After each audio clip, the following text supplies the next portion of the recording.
নমস্কার, আপনারা দেখছেন বাংলায় গর্জন। আর আমি আপনাদের সাথে সংযুক্ত। আজকে যেই ব্যাপারটা নিয়ে কথা বলতে চাইছি সেটা তোমরা বুঝতেই পারছো। 26,000 চাকরি বাতিল। তো অনেকেই দুঃখে আছে, অনেকেই আনন্দে আছে, কিন্তু বিচারটা কারা করলো? যারা বিচার করলো তারা কি যোগ্য না অযোগ্য?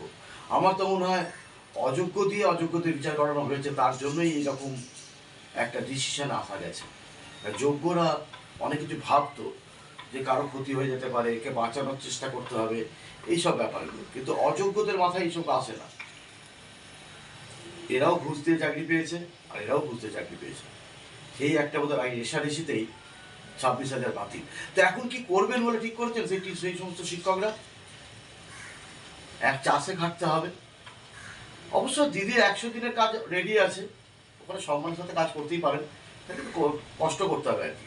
কারণ আপনাদের যা পরিস্থিতি তাতে 100 দিনের কাজের সুপারভাইজার আপনারা হতে পারবেন না, হয়তো মাথায় করে ঝোড়াতে করে মাটি ফেলতে পারবেন।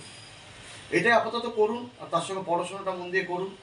আর যারা আমাকে বলেছিলেন দেখে নেবেন, তাদেরকে আমি চ্যালেঞ্জ করেছি, দেখার থেকে দেখে নিন। চ্যালেঞ্জ করলাম, যদি কিছু দেখার থেকে দেখিয়ে দিন।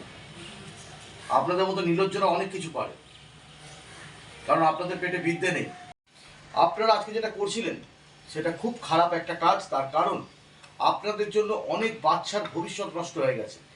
যারা হয়তো ভবিষ্যতে আপনাদেরই মতন ঘুষ দিয়ে চাকরি পেয়েছে বা কিছু করে খাচ্ছে, কিন্তু সঠিক পথে করছে না, কারণ আপনাদের শিক্ষায় ভুল ছিল।